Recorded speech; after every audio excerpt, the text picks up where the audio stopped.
Sir, Jaganmohan రెడ్డిలో ఓటమి భయం మొదలైందా? అందుకే ఇప్పుడు సిట్టింగ్ ఎమ్మెల్యేలను సిట్టింగ్ ఎంపీలను మారుస్తున్నారా? కొంతమంది ఏమో ఎమ్మెల్యేలను ఎంపీగా పోటీ చేయించేది దిశగా అడుగులు వేస్తున్నారు. అలాగే కొంతమంది ఎమ్మెల్యేలని అంటే ఎంపీలని ఎమ్మెల్యేలుగా పోటీ చేయించబోతున్నారు. కొంతమందికి అసలు స్థానచలనం చేస్తున్నారు. ఏంటి సార్, అసలు ఓటమి భయం వల్లే జగన్మోహన్ రెడ్డి ఇటువంటి నిర్ణయం తీసుకుంటున్నారా? ఇక్కడ కూడా ఏం జరిగిందంటే బీఆర్ఎస్ పార్టీ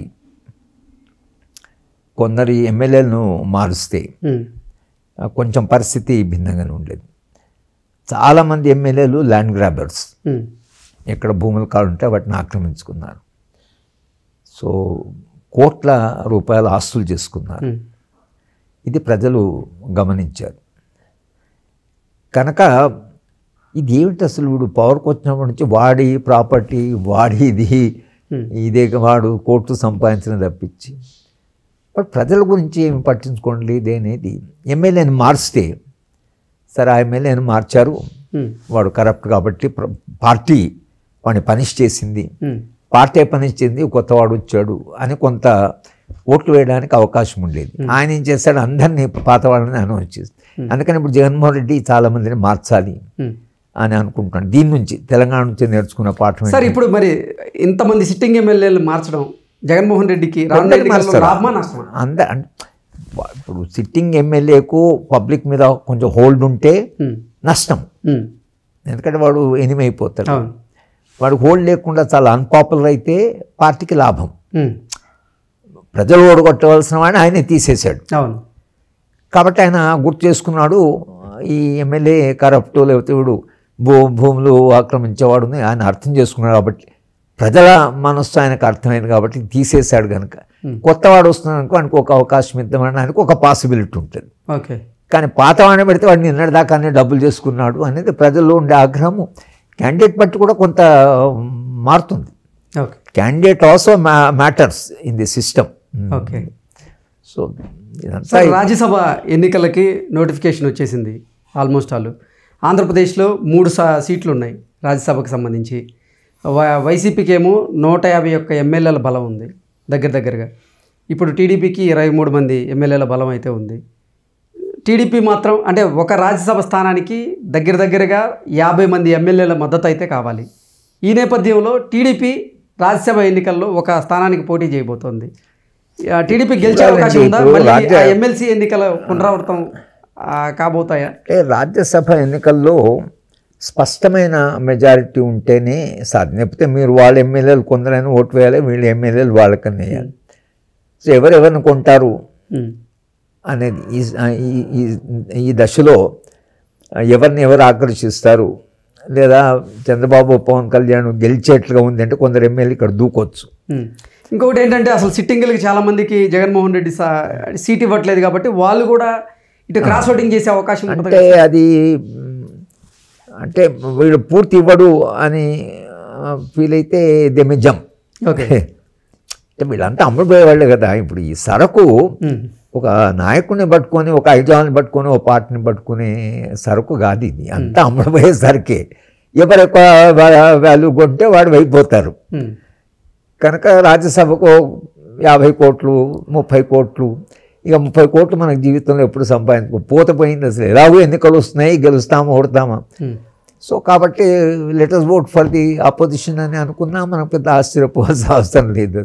ఓకే, తెలంగాణ ఎన్నికల విషయానికి వస్తే తెలంగాణలో మరికొన్ని రోజుల్లోనే లోక్సభకి ఎన్నికలు జరగబోతున్నాయి. ఏ పార్టీకి ఎన్ని ఎంపీ స్థానాలు వచ్చే అవకాశం ఉంది అంటే ఏం చెప్తారు సార్? చెప్పలేమండి. అంటే కాంగ్రెస్ పార్టీ అధికారం ఉంది కాబట్టి తప్పకుండా వాళ్ళకి ఇప్పుడు 6-7 సీట్లు, లేకపోతే వాళ్ళకి రాజ్యసభలో ఉండేది. టీడీపీ కాలంలో అంటే టీఆర్ఎస్ కాలంలో గెలిచిన ఎంపీలు వాళ్ళు. ఇంకా కొందరు ఎంపీలు అవుట్, ఎందుకంటే అంతమంది ఎంపీలు గెలవరు, ఎందుకంటే పార్టీ ఇక్కడ లేదు కనుక కొందరు ఎంపీలు పోయినట్లే. తప్పకుండా కొంత కాంగ్రెస్ స్ట్రెంత్ పెరుగుతుంది. కాంగ్రెస్ స్ట్రెంత్ పెరుగుతుంది, టీఆర్ఎస్ స్ట్రెంత్ తగ్గుతుంది. భారతీయ జనతా పార్టీకి 8 మంది కాబట్టి వాళ్ళకు గెలిస్తే ఇక్కడ కూడా ఇదే అంటున్నారు, 2 ఉంటే ఒకటి అటు ఒకటి ఇట. ఎందుకంటే వీళ్ళు కూడా 39 స్థానాలు ఉన్నాయి కదా. ఆ 39 స్థానాలు ఎంఐఎం ఉంది, బీజేపీ ఉంది. సో బీజేపీ వాళ్ళు ఈవెన్ దే మే బార్గెన్, మాకు ఎంపీ ఇవ్వండి, సరే మీరు మాకు సపోర్ట్ చేయండి అని అన్నా మన పెద్దగా ఆశ్చర్యపోవాల్సిన అవసరం లేదు. ఎంఐఎం ఏం చేస్తుందంటే మనకు తెలియదు. వాళ్లకు బీఆర్ఎస్ పార్టీకి ఒక అవగాహన ఉంది. కానీ ఎంఐఎం పార్టీ వాళ్ళు లోక్సభ ఎన్నికల్లో అవసరమైతే మేము కాంగ్రెస్ పార్టీకి మద్దతు ఇస్తామంటూ కూడా గతంలో చెప్పున్నారు. ఎంఐఎంకి అది కొంత అవకాశవాద పార్టీ. ఎంఐఎం హిస్టరీ ఏమిటంటే ఎవరు అధికారంలో ఉంటే వాళ్ళకు దగ్గర పోతారు. ఓకే, నిన్నటి దాకా they are very close to BRS. ఇవాళ బీఆర్ఎస్కు క్లోజ్ ఉన్నా వాళ్ళకి ఏమీ ప్రయోజనం లేదు. ప్రిన్సిపల్డ్ కాదు కదా, తప్పకుండా వాళ్ళు కాంగ్రెస్ వైపే పోతారు. ఓకే, బీజేపీ వైపు రావడానికి అవకాశం. మరి అంటే కాంగ్రెస్ 12 స్థానాలు పైన. అందుకని మీకు ఏమైతుందంటే 8 ఎంఐఎం వాళ్ళు కాంగ్రెస్కే మద్దతు ఇవ్వచ్చు, అవకాశం అయితే ఎక్కువ ఉంది. కానీ కేసీఆర్ ఆల్సో మే బార్గెన్, అంటే ఇంతకాలం కలిసి ఉన్నాం కదా అని. ఈయన ఏం చేస్తాడో తెలియదు ఎంఐఎం ఆయన. కానీ వాళ్ళ చరిత్ర చూస్తే అధికారంలో ఉండే పార్టీకి దగ్గర పోవాలని, ఎందుకంటే ఆస్తులు, వాళ్ళ సంస్థలు, విద్యా సంస్థలు స్టేట్ మీద చాలా ఆధారపడి ఉంటుంది. స్టేట్కు సెక్యూరిటీ కూడా స్టేట్కు దగ్గర ఉంటే వాళ్ళకు ప్రయోజనం ఉంటుంది. కనుక బై ఆల్ క్యాలిక్యులేషన్స్ అతను కాంగ్రెస్ వైపే పోవచ్చు. ఓకే సార్, రేవంత్ రెడ్డి గారి పరిపాలన ఎలా ఉంది? ఒకవేళ గనక లోక్సభలో మెజార్టీ స్థానాలను గనక రేవంత్ రెడ్డి గెలుచుకోలేకపోతే తర్వాత రేవంత్ రెడ్డి పరిస్థితి ఏంటి అంటే ఏం లేదండి. ఇప్పుడు కాంగ్రెస్ పార్టీకి చాలా అనుభవం వచ్చింది. ముఖ్యమంత్రులను మార్చడము అది పార్టీ చేయడం లేదు. వాళ్ళు చాలా స్టేబుల్ గవర్నమెంట్ ఇస్తాము అనే దాంట్లో గెలిచినా గెలవకున్నా అది ఆయన మీద డైరెక్ట్గా ప్రభావం వేసి ఇప్పుడు చీఫ్ మినిస్టర్ తీసేటువంటి అటువంటి తప్పులు చేస్తారని నేను అనుకోవడం లేదు. ఓకే, గెలిస్తే క్రెడిట్ ఆయన పోవచ్చు, గెలవకున్నా సరే మొన్నే అధికారంలో వచ్చారు ఆయన, ఇంకా టైమే లేదు, అది 5-6 నెలల్లో ముఖ్యమంత్రి మిరాకిల్ చేయలేడు కదా. కానీ డెఫినెట్గా ఒక అనుభవంగా చూస్తే మోర్ డెమోక్రటిక్ క్లైమేట్, అంటే జనమంతా కొంత రిలీఫ్ ఫీల్ అవుతున్నారు. ఇంతకాలంగా ఇవన్నీ ఎంప్లాయీస్ కూడా మాట్లాడితే భయము, అది ఏంటో అసలు ఒక ఆటోక్రాటిక్ సిస్టము, ఓ డిక్టటోరియల్ సిస్టము అనే ఫీలింగ్ వచ్చేసింది. చాలామంది మా కొలీగ్స్ అంటే అధ్యాపకులు కూడా ఎందుకు మాట్లాడేది కొంచెం భయపడి, ఇప్పుడు చాలామంది ఓపెన్గా, కర్ణాటకలో కూడా మనం అదే చూసాం. కర్ణాటకలో కూడా కాంగ్రెస్ కలిసినే జనమంతా రోడ్ల మీదకి వచ్చేసారు, డెమాన్స్ట్రేషన్స్, ప్రొసెషన్స్ నడుస్తున్నాయి. ఈ ఒక డెమోక్రటిక్ క్లైమేట్. ఇప్పుడు మీరు సెక్రటరీ అయితే విధంగా జనం, లేదా ప్రజాభవనం అదేదో ఏదైతుందో మీరు చూడండి, వేల మంది, లక్షల మంది వస్తున్నారు. అంటే ప్రజల్లో మా సమస్యలు వినడానికి ఒకటి సిద్ధంగా ఉన్నాడు. పరిష్కారం వేరు, ఆ ప్రభుత్వంలో వినడానికి కూడా సిద్ధంగా లేరు కదా. ఇప్పుడు వినడానికి సిద్ధంగా హాఫ్ సొల్యూషన్ అది. చాలామంది సమస్యలు ఎలా ఉంటాయంటే, నేను కూడా కొంత పబ్లిక్ లైఫ్ ఉన్నాను కాబట్టి చాలామంది సమస్యలు ఏమంటే ఆ సమస్య వచ్చి చెప్పుకుంటేనే సగం పరిష్కారం. అవును, సార్ విన్నాడు, సార్ దగ్గర సమస్య సార్ చూసుకుంటాడు అని వెళ్ళిపోతుంటారు. మళ్ళీ ఓసారి అడుగుతారు, లేకపోతలేదు కానీ సార్ దృష్టికి పోయిందని. ఇక ముఖ్యమంత్రి దృష్టికి అయిపోయింది సమస్య అని అంటే, ముఖ్యమంత్రి గారు అప్పటికే అందరూ ఇల్లు కావాలి, ఇవి జీవిత అవసరాల గురించి అడుగుతున్నారు. ఇల్లు కావాలంటే ఇప్పుడు కాకుండా రేపైనా వస్తుంది, ముఖ్యమంత్రి గారి దగ్గర మన ఉంది కదా. ఈ ఫీలింగ్ ఏదైతుందో ఎక్స్పెక్టేషన్, అక్కడ పోయి చెప్పుకోవడానికి ఎవరు లేడే అనేటువంటి సమస్య వచ్చింది. ఎమ్మెల్యేకి చెప్పుకున్నా కూడా ఎమ్మెల్యే వింటాడా, ముఖ్యమంత్రి గారు మమ్మల్ని కలవడు అని ఎమ్మెల్యేలు చెప్పేవారికి, అరే వీడు చాలా ఇన్ఎఫెక్టివ్, అసలు ఎమ్మెల్యే ఏం చేయలేడు అని ఆ ఫీలింగ్ వచ్చిన తర్వాత ఎమ్మెల్యే గెలిపిస్తే అంటే అసలు వీడు ఏం చేయలేడు, వాడు ముఖ్యమంత్రితోనే మాట్లాడలేడు. ఇది కేసీఆర్కు అర్థం కాలేదు.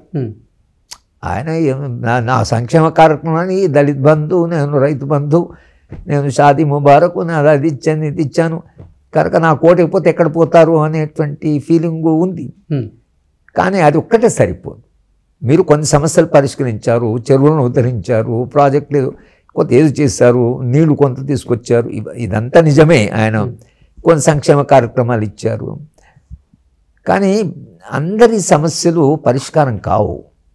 ఫర్ ఎగ్జాంపుల్ అన్ఎంప్లాయ్మెంట్, 30 లక్షల మంది అన్ఎంప్లాయిడ్ ఉన్నారు. మీరు ఆ సమస్య గురించి పట్టించుకోలేదు. అసలు నీళ్లు నిధులు నియామకాలు అని చెప్పినటువంటి కేసీఆర్ గారు వాటిని అసలు విస్మరించారు. అందువల్లే మొన్న జరిగినటువంటి అసెంబ్లీ ఎన్నికల్లో ఓటమి దిశగా అడుగులు వేశారు, ఓటమి పాలయ్యారు. కాంగ్రెస్ పార్టీ అధికారంలోకి వచ్చింది. కాంగ్రెస్ పార్టీ దశాబ్ద కాలం తర్వాత తెలంగాణలో సత్తా చాటింది. సార్, రేపు లోక్సభ ఎన్నికల్లో కూడా కాంగ్రెస్ పార్టీ సత్తా చాటే అవకాశం ఉందా? అంటే బీఆర్ఎస్ పార్టీ మీద ఎక్స్పెక్టేషన్స్ పోయాయి, కాంగ్రెస్ పార్టీ మీద ఎక్స్పెక్టేషన్స్ ఉన్నాయి. ఓకే. కాబట్టి ఎక్స్పెక్టేషన్ పోయిన పార్టీకి ఓటు వేయడం జరగదు. ఇంకా 4 ఏళ్ళు జరిగిన తర్వాత కాంగ్రెస్ మిస్రూల్ చేసి వీళ్ళు కూడా సరైన పాలన అందించకుండా అస్తవ్యస్తం అయిపోతే మళ్ళీ ఆల్టర్నేటివ్ కొరకు చూస్తారు. కానీ ఇప్పుడున్న పరిస్థితుల్లో ఆ పార్టీ కంటే ఈ పార్టీ బెటర్. ఈ పార్టీలో ఇప్పుడు మినిస్టర్ ఉన్నాడు అనుకోండి, నాకు అనుభవం 2-3 మినిస్టర్లకి వాళ్ళు అప్పుడప్పుడే చేసేస్తున్నారు, ఫోన్లు చేస్తున్నారు. ఆ సిస్టంలో అట్లా లేకుండే. మీరు అక్కడ పోయి మినిస్టర్ చెప్తే ముఖ్యమంత్రి గారు చెప్పాలండి, ముఖ్యమంత్రి గారు ఆఫీస్ పోవాలండి. అది హోమ్ మినిస్టర్ పోతే ఆయన మై క్యా కరుంగా సాబ్, ఆయన నాయన నరసింహారెడ్డి ఉండేవాడు, ఆయన పైన చెప్పండి సార్, ఇక్కడ చెప్తే ఏం లాభం అని. ఇట్లా మినిస్టర్స్ ఒక్కరు కూడా ఈ పాళ్ళ అట్లా లేదు. But is taking his own decision. మన ఈయన కోమటిరెడ్డి బ్రదర్స్ వాళ్ళ నిర్ణయాలు వాళ్ళు తీసేసుకుంటున్నారు, అక్కడికక్కడ వాళ్ళు అడ్రస్ చేస్తున్నారు, ఆఫీసర్లు చెప్పేస్తున్నారు, చేయమని చెప్తున్నారు. సో అది దానివల్ల పనులు జరగడం ఫాస్టర్ జరుగుతాయి. మినిస్టరు తన నిర్ణయం తీసుకోగలిగితే పని తొందర జరుగుతుంది. ఒకటి దగ్గరికి పోవాలి ఫైల్ అంటే, ఇప్పుడు వైస్ ఛాన్సలర్స్ అపాయింట్మెంట్ 2 ఏళ్ళు పట్టింది, అది 5 నిమిషాల పని. సర్చ్ కమిటీ ఉంటుంది, వైస్ ఛాన్సలర్ చెప్తారు, ముఖ్యమంత్రి గారు టిక్ పెట్టాలి, దానికి ఏం ప్రాసెస్ లేదు. He has to spend just ½ an hour.